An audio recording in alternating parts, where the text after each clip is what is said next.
Isang mainit na pagbati po ng magandang hapon mga kababayan. Wala pong Kababayan LA ngayong hapon. Sa halip ay magkakaroon tayo o nagkakaroon po ang LA18 ng 2 oras na espesyal na pagtatanghal ng multi-language Japan Release Special dito po sa LA18. Kanina po ay nagkaroon kami ng Japanese block. I will be covering the next 30 minutes and on this block makikilala po natin ilan po sa ating mga katulong sa pagtulong at pakikiramay sa ating mga kapatid sa Japan. Joining me this afternoon on the show is Battalion Chief Larry Collins, part of the LA County Urban Search and Rescue Team that was in Japan just recently. You just got back a week ago? We did on Saturday night. Thank you so much for joining us here on Kababayan LA. Tell us what you saw there, what you experienced. We see all these pictures on TV, in the newspapers, everywhere, and it looks really bad. Is it as bad or is it worse? Well, it's worse because the people are actually suffering the consequences themselves. I mean, it's clearly worse than it looks. What kind of suffering did you see? People going hungry, people, I'm sure there was death as well?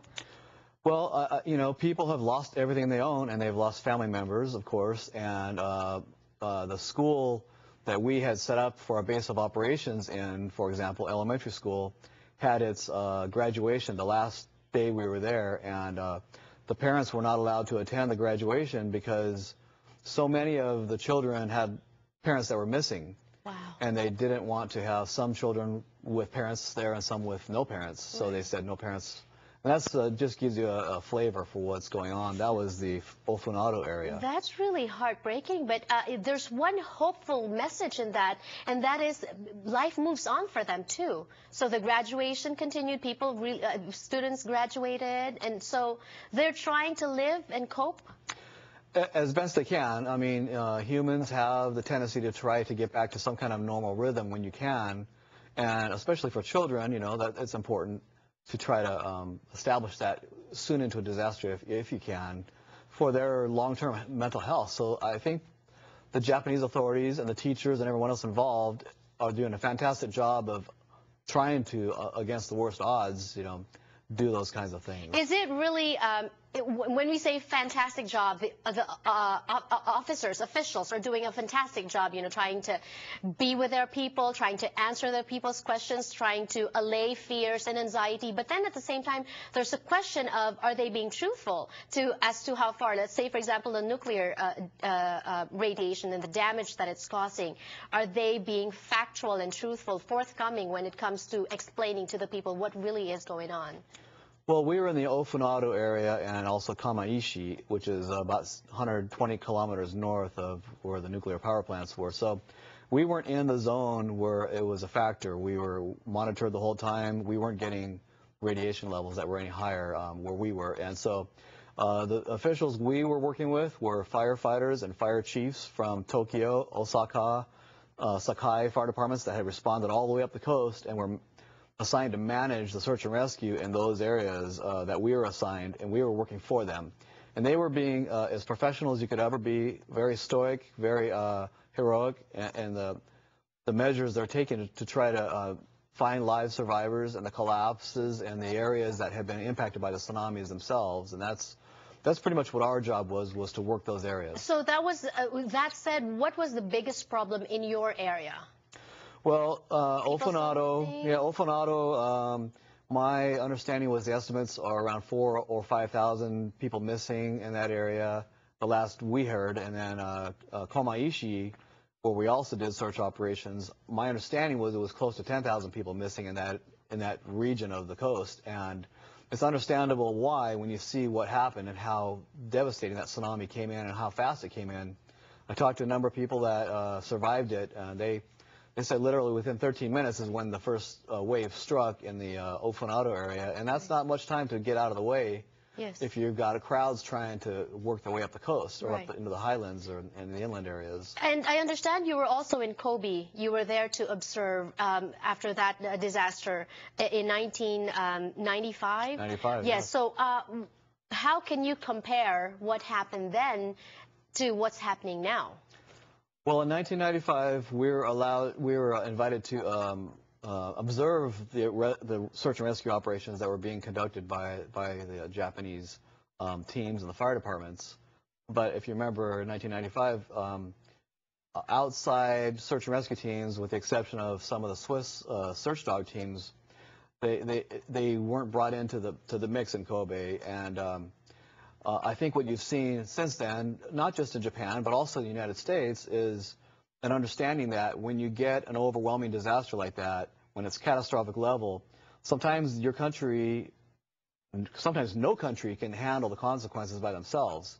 And that's why the Japanese government had early on, within the first 8 or 12 hours, put out a request for assistance from international search and rescue teams that could deploy from other countries. And the United States also has developed an annex in our national response framework to be able to put out the request to accept international teams coming into the U.S. So there is a better system now. It's just that the tragedy was just so grave that it looks really still insurmountable. It looks insurmountable in the fact that it's such a wide area of the coastline that was hit. All at the same time, the resources were stretched thin for search and rescue and other emergency operations. That's why you have Tokyo Fire Department and Osaka responding all the way up the coast to where we were to help coordinate. And we were getting strike teams of fire trucks coming into Komaishi that had driven 3 days, almost around the clock. I mean, with rest stops only to get up to there to provide whatever assistance they could find. I mean, we found a number of crushed fire trucks in the Komaishi area, and also Ofunado that, and I'm sure that also were killed. Impeded the works of the fire people there and all that. But now we're talking about the need, guys. Thank you so much, Chief Battalion Collins, for joining us today on the show. Just driving it home today that our friends in Japan, our brothers and sisters in Japan, still do need our help. And that is why we're having this 2-hour multi-language special on LA18 to just really tell the people that we can help in any way we can. If you want to donate, if you have something spare to donate, if you can donate your time, your talent, your treasure, here are some information for you.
This is George Takei making an appeal for all the people of Tohoku, northeastern Japan, who have suffered incredibly and who are bearing up with great dignity and self-reliance.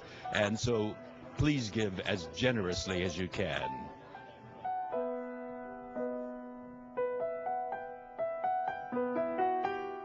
Hi, what's up, everyone? My name is Dalwin. I'm a singer-songwriter, and I'm telling you to donate to the Red Cross or any other organization to help the relief efforts in Japan. Hello, I'm Paul Date. I'm a singer-songwriter violinist, and I also encourage all of you to please help out in any way that you can.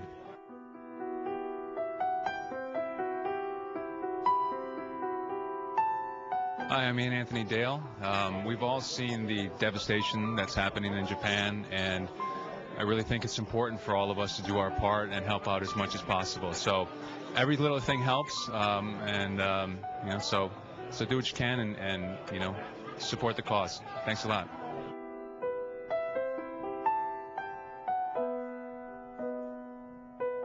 Hi, I'm Tia Carrera. If you want to help out with the relief efforts in Japan, please go to verizonwireless.com/Japan Relief.